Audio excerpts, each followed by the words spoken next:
Okay, I stopped sharing. We are a 1 minute past noon. So Terry, if you would like to welcome us, we have 36 attendees at this point. I'm sure there will be more people trickling in. Great. Thank you, China. Well, I wanted to welcome everybody to today's webinar on tax increment financing. I'm Terry Bruner. I'm the director of the Metropolitan Redevelopment Agency and the mayor of Albuquerque's chief of staff. We're just so excited to start to talk and share with you all that we know and about tax increment financing. It's been about 2 years since the city of Albuquerque has been pursuing this program. And we're very excited about the potential it holds for our town and for the entire state. So we worked very hard for years at the legislature and garnering support to enable municipalities like ours to use this type of development technique that is so common in other states.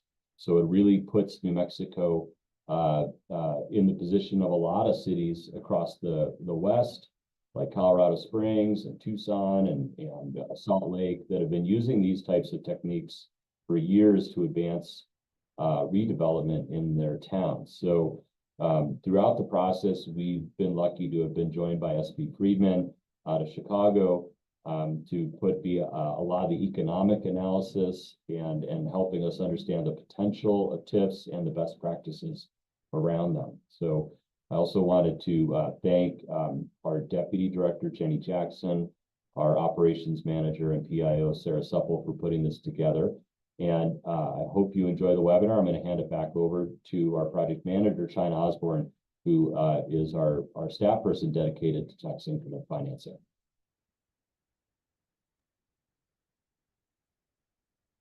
Thank you, Terry. Thank you for that introduction. We really appreciate everyone who is online today, both as attendees and, of course, our panelists. Before I hand it over to our panelists, I just want to go over a couple of housekeeping items here. First of all, my name is China Osborne, and as Terry mentioned, I'm the Redevelopment Project Manager working at MRA primarily on TIF projects. Ever since I started at MRA about 8 months ago, and part of that process researching TIF has been to research best practices from other communities. So there are jurisdictions across the country that have been doing TIF for over 40 years, and we have a lot to learn from their successes and from their mishaps along the way to ensure that Albuquerque has a really successful TIF. So we've been working with the team at SB Friedman, who has an abundance of knowledge and planning experience working in TIF districts around the country. And we're really excited to have them here today to share their best practices guide that they created for Albuquerque.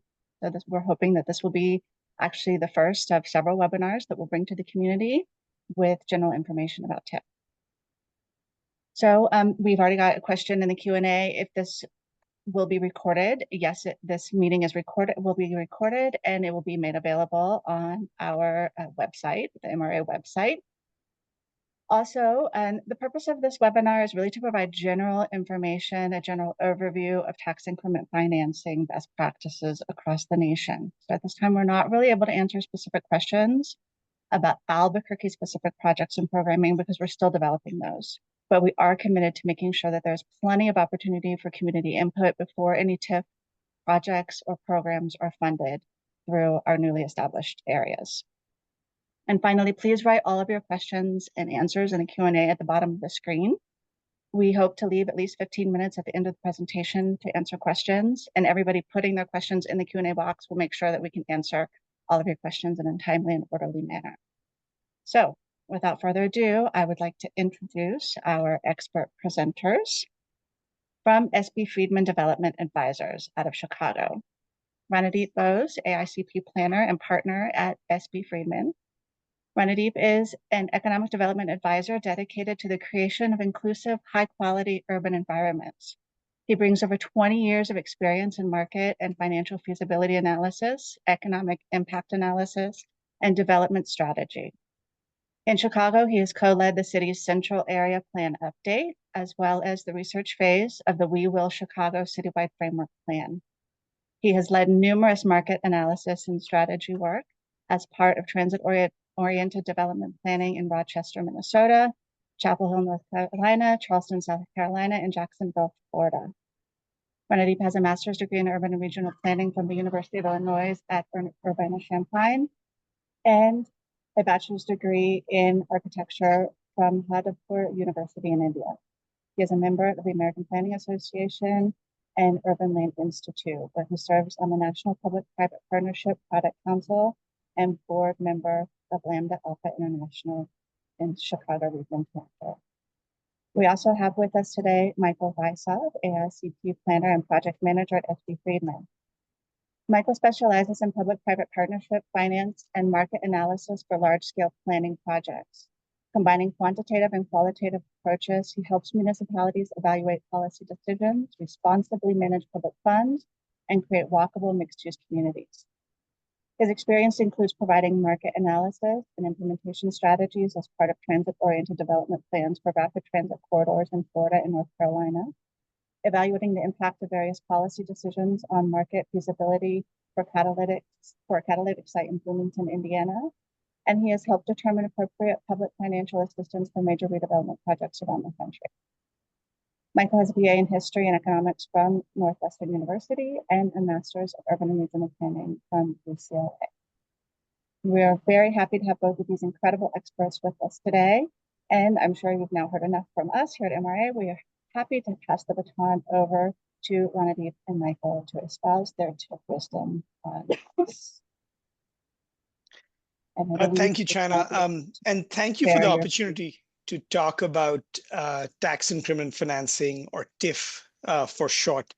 And I just wanted to thank all the people who've joined this call for wanting to be part of a discussion on what many would consider an obscure funding and financing tool. But I'm hoping the key message that comes out through our presentation is that TIF is a tool to fulfill larger economic development goals of a community.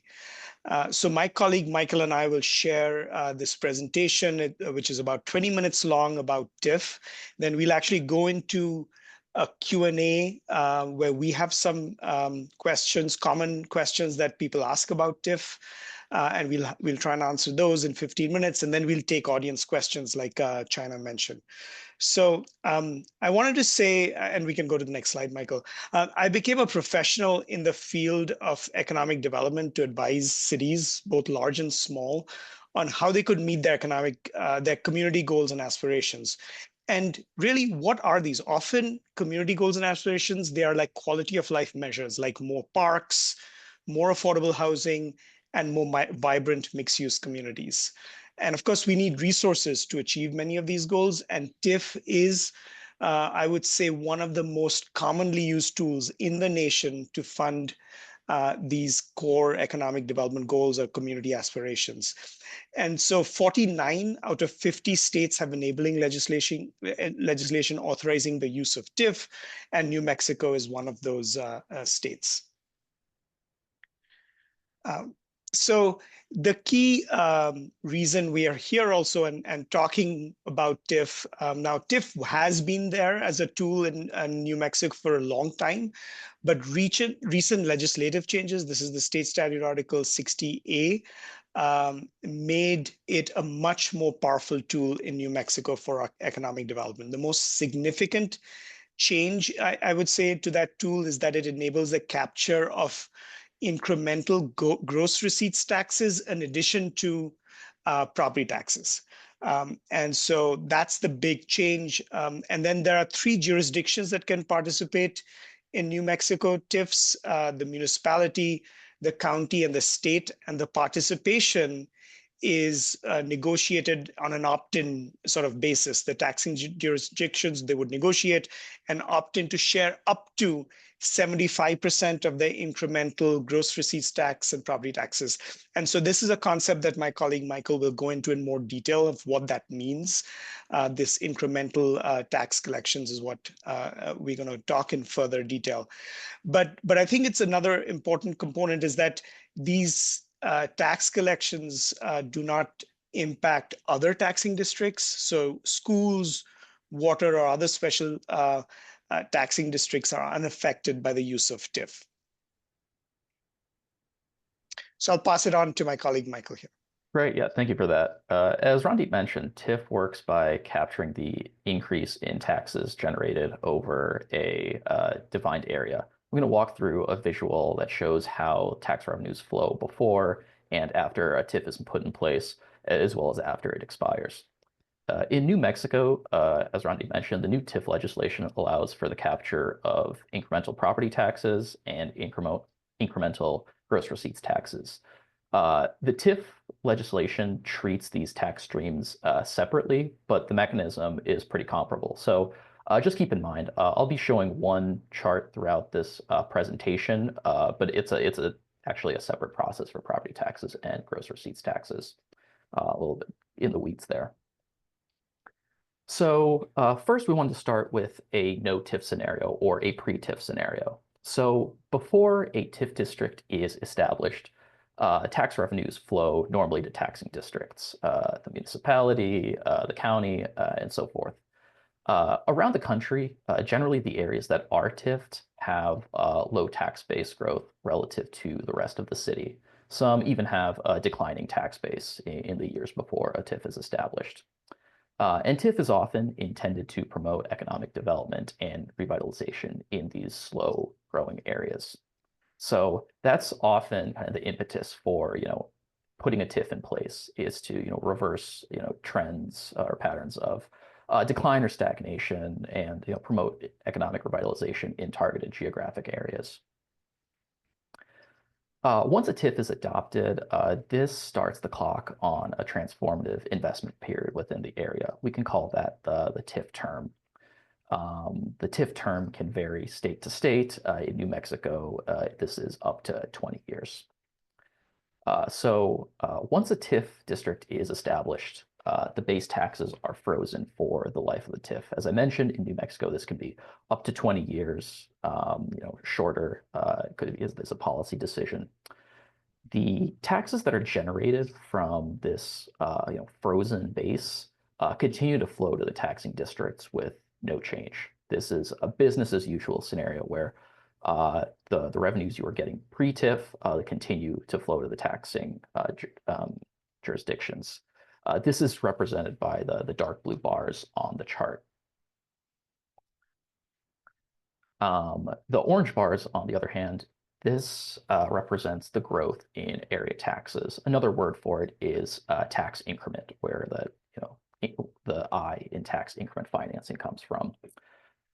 Growth in the taxable values, so again, those orange bars, can potentially be captured by the TIF, whereas the blue is automatically off limits. The orange can, and varies state to state. The growth, in the tax base can come through redevelopment, such as a new business opening and generating new gross receipts taxes, a new apartment building going on a formerly vacant lot that generates new property taxes. But the growth can also come through higher assessments that are as part of an area improving economically. This is known in some places as inflationary value. So the two sources of growth that can contribute to a increasing tax base. So to recap, again, the frozen base, the dark blue bars, revenues from these, from this stream continues being distributed to taxing bodies as before, while the orange increment represents growth in area taxes.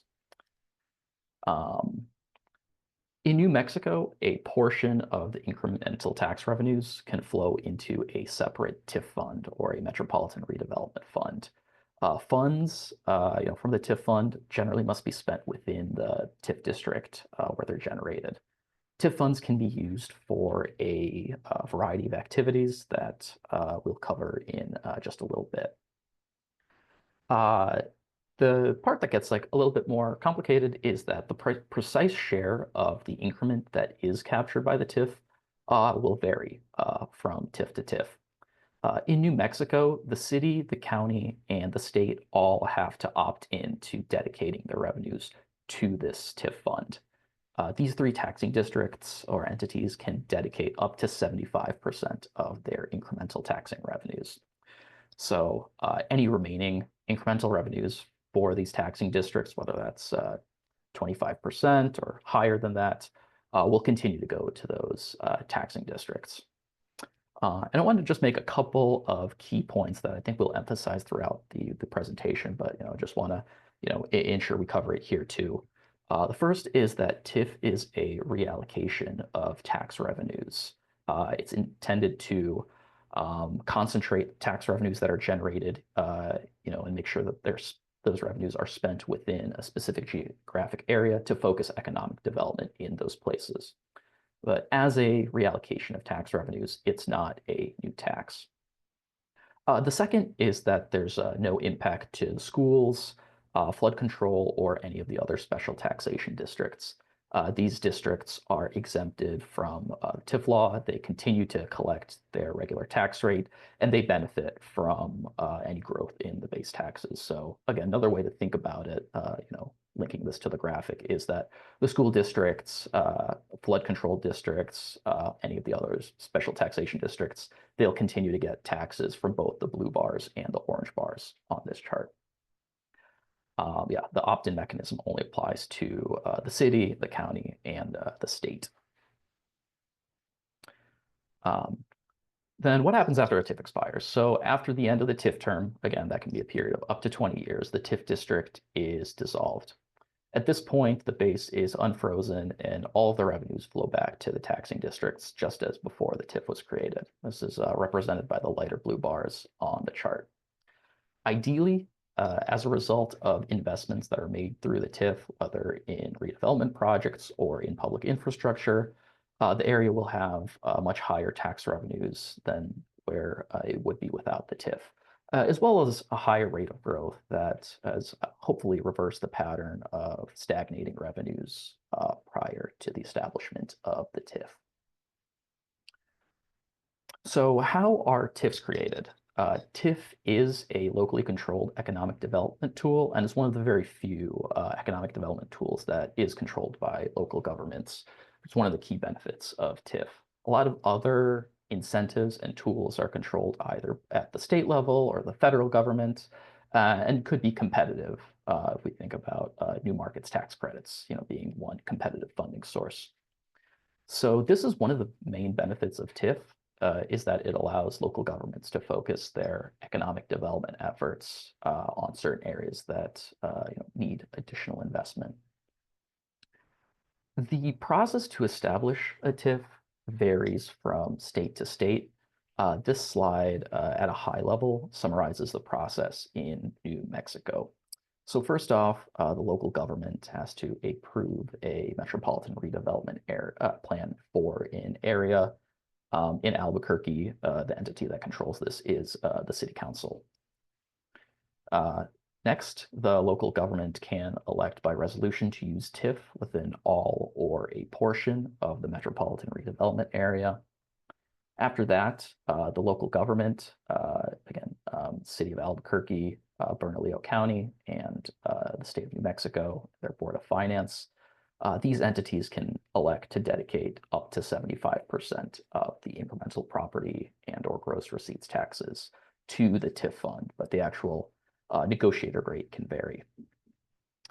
After that, there's some procedural steps where the county assessor and or the New Mexico Taxation and Revenue Department establish the base values for the TIF so that they can calculate how much revenue should go or be allocated to the TIF fund. And then in step 5 here, the TIF district will collect incremental tax revenues for a period of up to 20 years. Late last year, the Albuquerque City Council approved the use of TIF in 2 areas, the downtown and the West Central MRA, or West Central TIF district. So kind of going back to like this flow chart right now, we can think of these 2 TIF districts that were recently approved. They could be thought of as being past step 2 of the process that I just outlined. So I'm going to turn it over to Ranadeep to give an example of, TIF from around the country. Yeah, so with the city council action to approve the establishment of two TIF districts, these two specific geographic areas now have a mechanism to generate revenues. And so what we're doing in this section is to provide and use some reference projects around the nation on how TIF is used to meet public goals. But before we do that, wanted to actually go back to the New Mexico legislation. And we wanted to establish the eligible uses of TIF funds under this New Mexico legislation. Specifically, the legislation enables the use of TIF funds for any allowable activity that is allowed basically under the MRA code, so the Metropolitan Redevelopment Code. Whatever activities they are able to do, TIF funds can be used for that. So it gives a new additional more funding source to the MRA for TIF districts can then now use the TIF resources for MRA related purposes. So specifically, let's get down to specifics. It could be programs. So the first, the light blue on towards the left, could be programs. It could help, it could be facade improvement programs or other business assistance grants or loans. Marketing and branding is part of that for an area. We could do pre-development activity, that's in the red that you see. So it's strategic land acquisition, site remediation, site preparation to get land development ready. You could pay for economic development studies and plans to enable envisioning the future. You also do, you can use TIF for public projects. So these are parks and placemaking elements like streetscaping. It's hard infrastructure. It could be, in addition to streetscaping, it could be like transit projects have been funded nationwide using TIF. And then you also have redevelopment activities. So this is part of the revitalization. You're taking a vacant or underutilized property and facilitating private development there. You can also do affordable housing development using TIF. And so these are some examples from around the country. So this is a facade improvement program. So this is a program in Waco, Texas, and where the city of Waco reimburses private improvements that are made. So the city of Waco facade improvement grant, they assist smaller projects to restore, stabilize, repair, and improve the appearance of dilapidated buildings within their first TIF. So this is actually the first TIF that was established in Waco along the Brazos River. The project, the program is set that TIF reimbursements, they range from about 10 cents to 50 cents for every dollar spent by the project owner on eligible improvements. So each project here represents, can receive a maximum of $45,000 per building for construction or aesthetic alteration to the street-facing side. And this could include signage, painting, landscaping in the right-of-way, or exterior lighting. So primarily these go to businesses or property owners for improvements to the facade.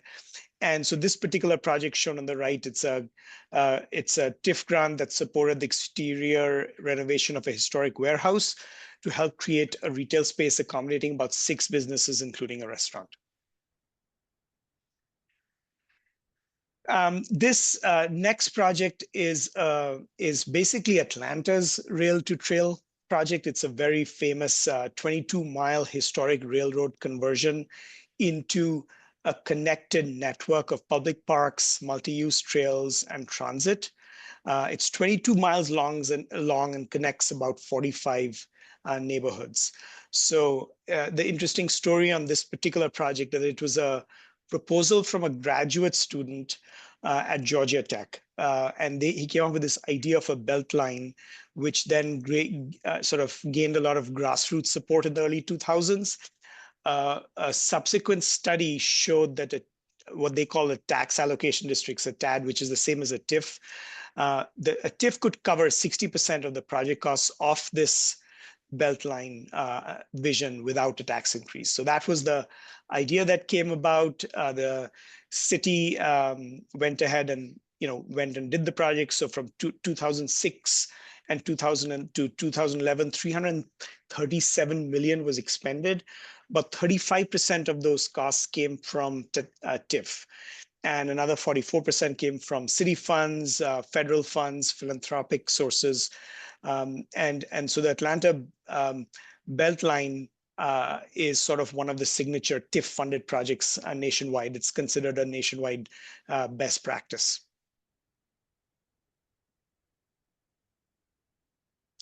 Go to that. Okay, so this is what we call a gap financing project.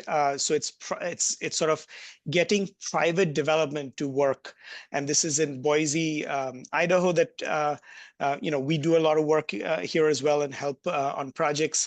But this particular project, the Fowler, it's a mixed-use development in downtown Boise featuring about 163 apartment units, 189 structured parking spaces, and about 4,000 square feet of ground floor retail.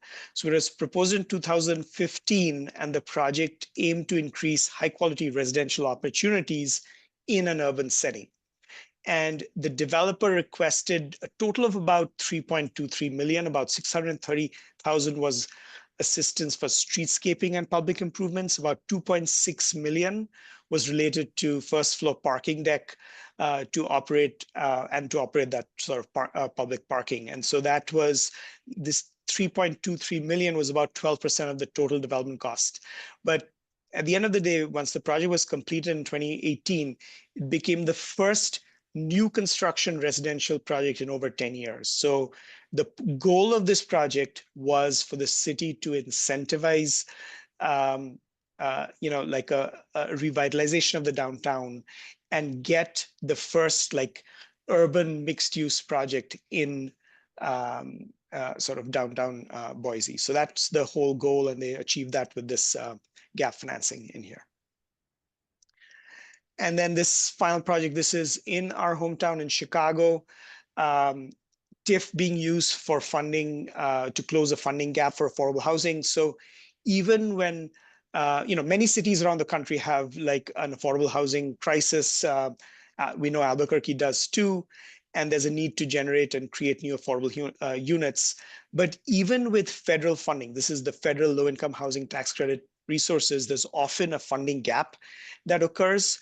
And so that in this particular case, we had a surface parking lot, which was transit adjacent. And the surface parking lot was converted into a 100-unit affordable housing project, which was affordable to 30 to 60% of the area median income. And the 10 million in TIF went into raising to filling the gap after the LIHTC equity or the low-income housing equity was there. So without this TIF, it would have really delayed the project and delayed the provision of affordable housing units. So that's our presentation piece. And what we're going to do is, before we take the audience questions, we're going to go back and forth between Michael and myself and answer some of the common questions that we hear about TIF. Hopefully some of the questions you're asking in the chat will get covered, but the ones which don't, we will take them head on. We're also hoping to mitigate some of the myths that are often surrounding TIF. So let's go with that. So Michael, let's go with the first question. So the first question is for Michael.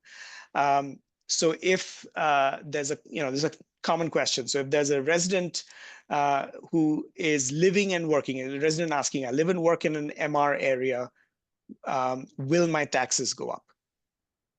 Yeah, good question, Randeep. As I mentioned, when I was walking through the graphic, establishing a TIF district does not increase taxes.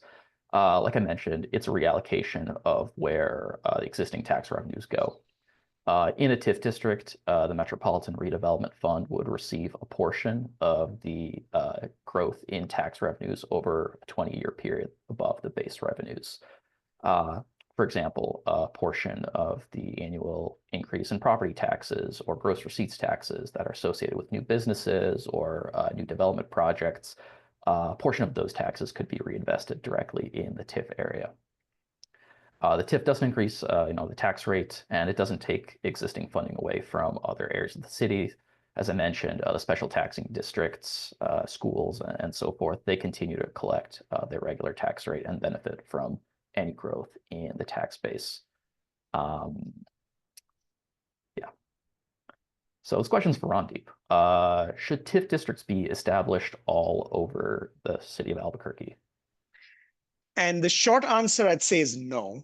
But a more nuanced way to get to this is like from two different ways. One is just from a legal standpoint. TIF, as Michael had mentioned earlier, may only be established in an MRA area, so like an MR area. And with plans must be approved by the local government. So only then, that's sort of the core process by how TIFs are established. You have an MR area, and within that geography, you can establish TIF districts. So from a legal point of view, that's the only area where you can do it. There are 22 MR areas with approved plans in Albuquerque, and the city council would need to like decide where to establish those within those MR areas. So that's how you could like look at it from a legal point of view. From a policy point of view, creation of TIFs should be judicious. So they should generally reflect a need and sort of reflect also the priorities of the city. And so where should TIF be where is it most needed, and what are the priorities of the city? And then it also has to have the ability to make change. So not every area, every MR area may be immediately suitable for establishing a TIF. The key question is, can revenue be generated within the TIF, and will the interventions achieve the public policy goals? So that's a key question that should be thought of when a TIF is being established. And also overall, I would say that there should be a maximum of how much of the citywide tax base is in a TIF. So that's, different cities and jurisdictions have policies that are that often look at that. Some places have, like 5% of the total tax base in TIFs, but that's all varies, jurisdiction by jurisdiction and their particular fiscal condition. So that now question for Michael. How is this? I think is also one of the questions in the Q&A. So how is a TIF different from a TIDD, a Tax Increment Development District?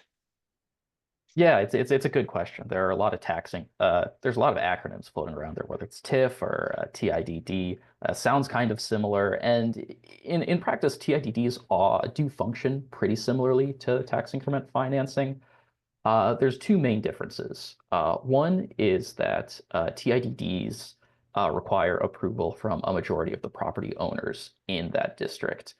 In practice, this makes it pretty difficult to establish TIDDs, especially in larger areas that have a lot of different property owners. You can imagine in an area like downtown Albuquerque, where you have out-of-state property owners and LLCs, a mix of public sector and private sector owners, making it very difficult to establish a TIDD in the first place. Secondly, TIDD limits, what the money can be spent on.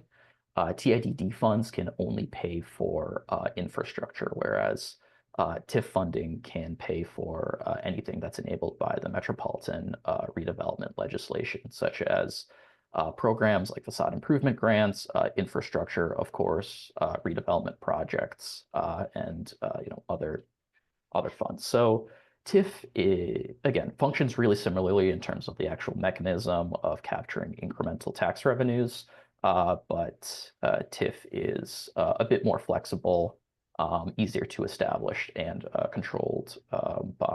established by the city council and the local government, as opposed to the property owners.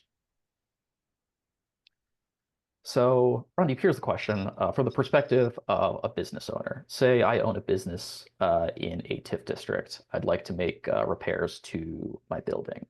Could TIF help with that? So yes, it can, but it depends is really what it comes down to. And one of the things is like the program I talked about in Waco, there was a specific facade improvement program set up. So I think that the plan has to identify the need, and the program has to be set up by by MRA and maybe approved by City Council. And if that's the case, and you're a business in that TIF district, and it aligns with the program goals, you could apply for it and get funding. So a few factors have to come in place, but in general, there is potential to get funding for things like building improvements, and the program varies. So it could just be facade improvements. There are other cities where it goes further beyond that. It goes to tenant improvements within the facility itself as well. And so like the cap in Waco was 45,000. I've seen it in cities as high as 250,000. But usually the way that works is a program has to be established, generally approved by City Council.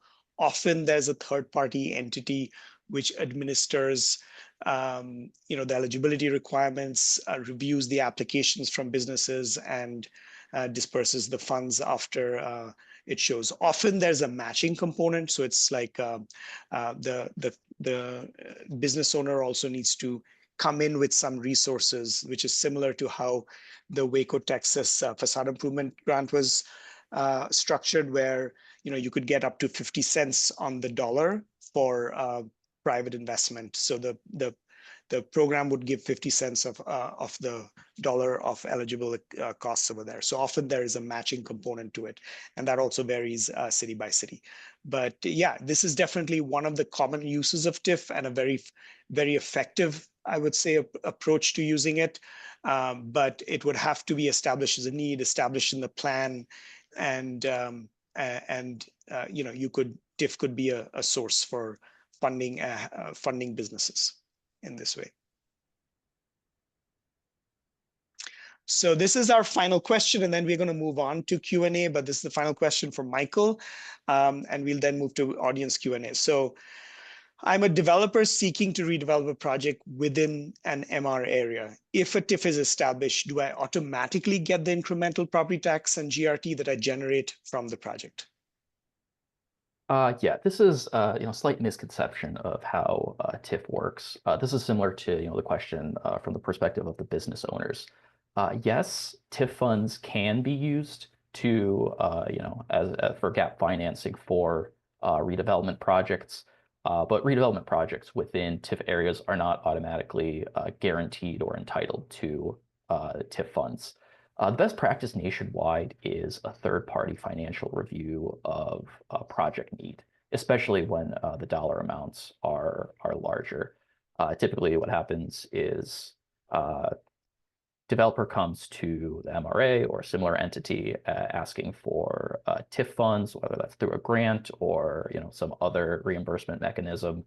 A third-party financial advisor will review their project financials, the pro forma, the need, the market around the project, and determine whether the project could happen without the TIF, or whether if it does need TIF funds to move forward. This is a really important point about the stewardship of public funds. The best practice is only to provide funds to private projects that mitigate extraordinary development conditions. It's not set up to create or grant financial returns above what the appropriate market rate is. And in fact, a lot of TIF funded projects, because public assistance is part of the capital stack, have a return rate that might be slightly lower than other market rate projects that don't have that assistance. I think the other thing I want to just bring up here is the concept of timing. Once a TIF is created, a baseline of existing tax revenue has to be established in the boundary area. This can take some time, and then for the TIF fund to generate enough revenue, that also takes time, several years, for incremental taxes to build up and go into the fund. So once the MRA or another entity establishes the TIF, there's not a sudden windfall of money that's available for projects. It's rather the TIF fund accumulates over time, and as there are more projects and the tax base expands, TIF revenues are also expected to increase. The city could bond against future TIF revenues, but that's, I think, more, specific development finance question that we're not going to get into, at least not during this presentation. So yeah, thank you everyone for coming. This concludes our presentation portion. Looks like we have about just under 20 minutes for Q&A. So we're looking forward to continuing this discussion. Thank you both. Thank you, Ranadeep and Michael, for that very informative presentation. Jenny and I have been answering some of the questions offline that we feel are appropriate for us to answer from an MRA perspective, but there are a lot of questions, some of them directed directly to you all, and that you probably have much more expertise than we do on some of the broader questions. This first question is actually, I'm going to combine two questions that are very similar here in the chat about governance structure. So we have one question that asks specifically just what are kind of the best practices for governance in terms of a board or commission to oversee a TIF, and within that, and I don't know if you're aware, but the part of our requirements passed by the City Council is that any funding over $100,000 would have to be approved directly by City Council. And so the question to you directly is, if these restrictions stay in place, what would be the effect on the new TIF, or if you have any experience with those kinds of funding limitations in other jurisdictions? Yeah, so maybe I take the first one first, and then we can get to the specific, which is a subset of that first question. So the best practice for TIF governance, it actually varies.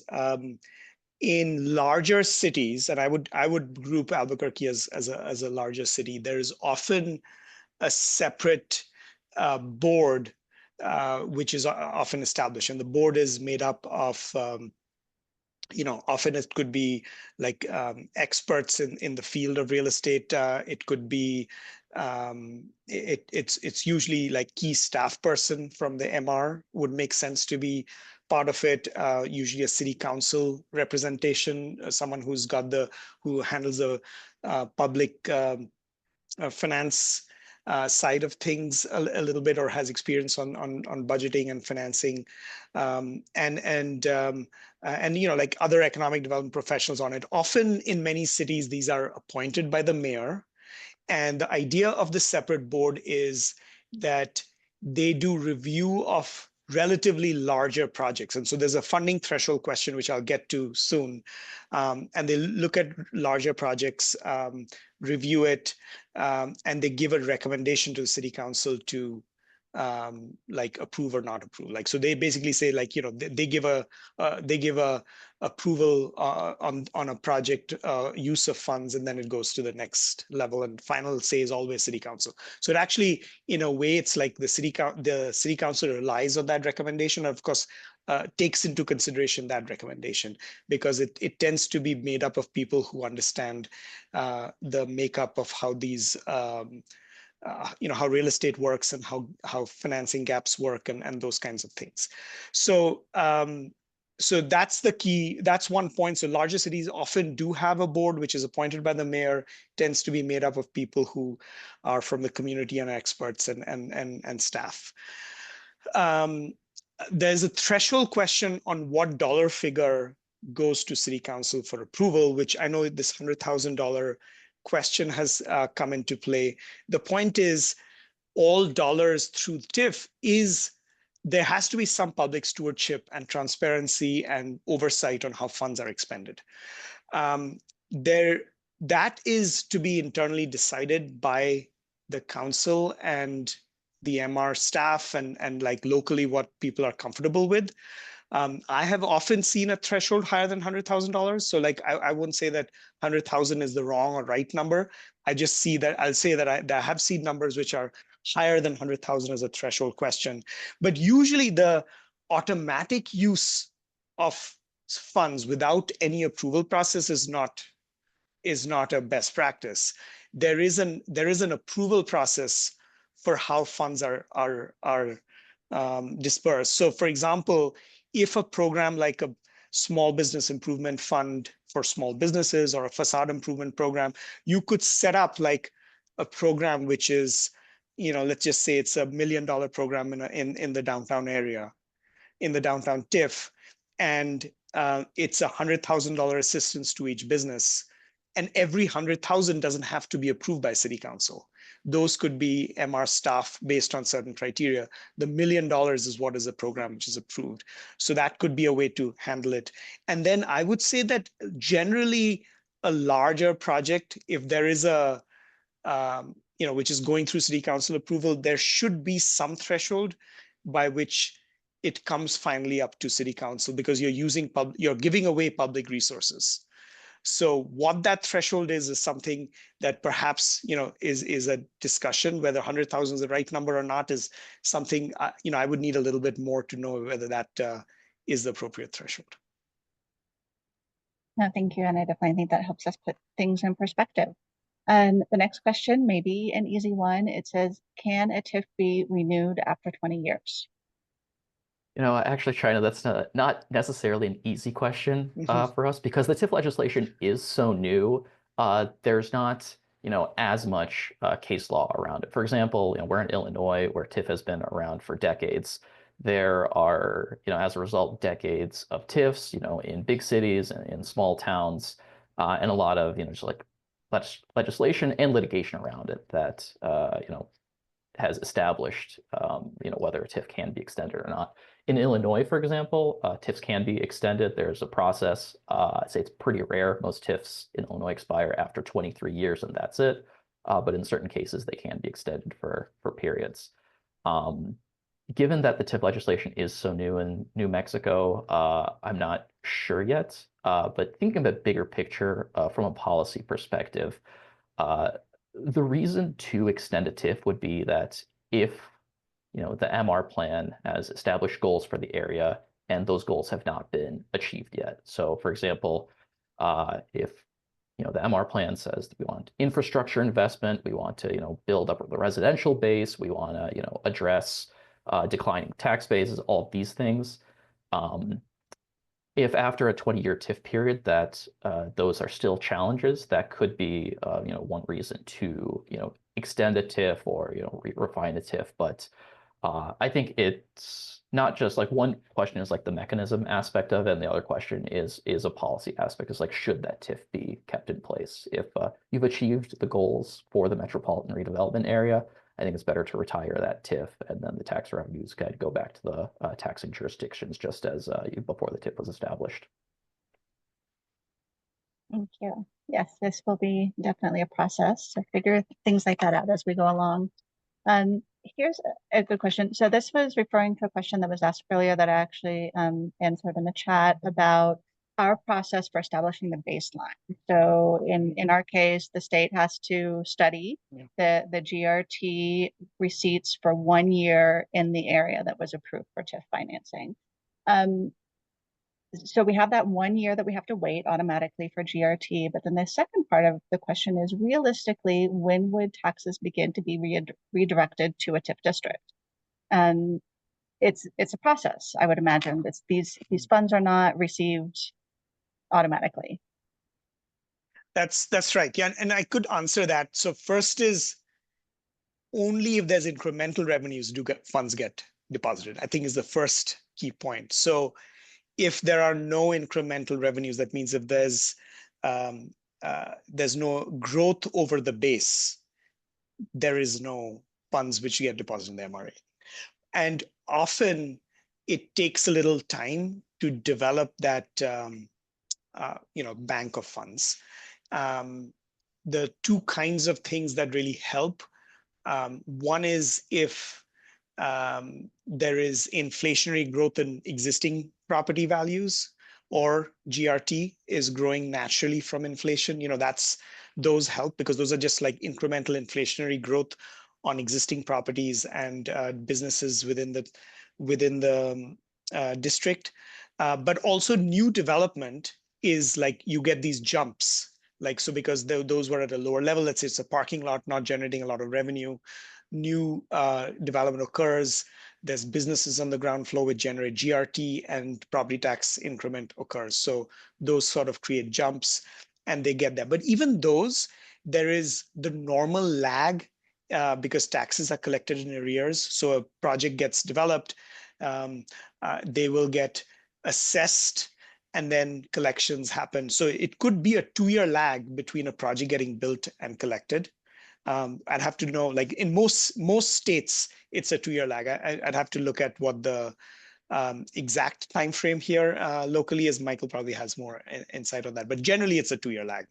And then the second thing I would say is that you need a little bit of time to build up the revenue if you're doing a pay-as-you-go structure, which is like you depend on the available increment and then you pay it. And I think there are questions, and we can get to that. You could bond against a future revenue stream, but that's when the public sector is taking risk. And so you have to be very cautious on those. Yeah. So the next question we have on the chat is who chooses which projects are funded? And I think you answered that a little bit in the governance structure. There's also a very specific question here about experience with getting upfront loan or other debt equity through programs. What's your experience with that then? So TIF loans are a real, that is a programmatic element. So it could be structured as a loan or a grant. So the point of some of this question could likely be is that let's say it's a specific site, and let's just keep it simple, and it's a one-site TIF. The site is a parking lot right now. There's very little increment right now. A future development will increase the increment in the future. You could get a loan against the future incremental revenues that are going to come in from the private development. So you could get a loan against that.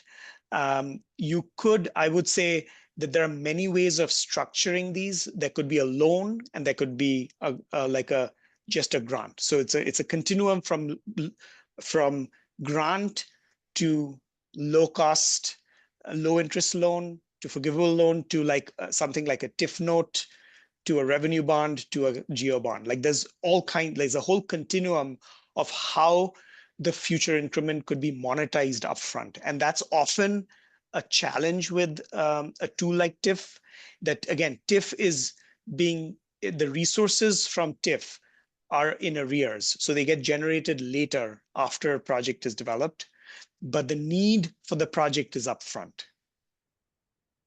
And so there's often this timing mismatch, which is often bridged via these instruments like a TIF note, a revenue bond, those kinds of debt instruments.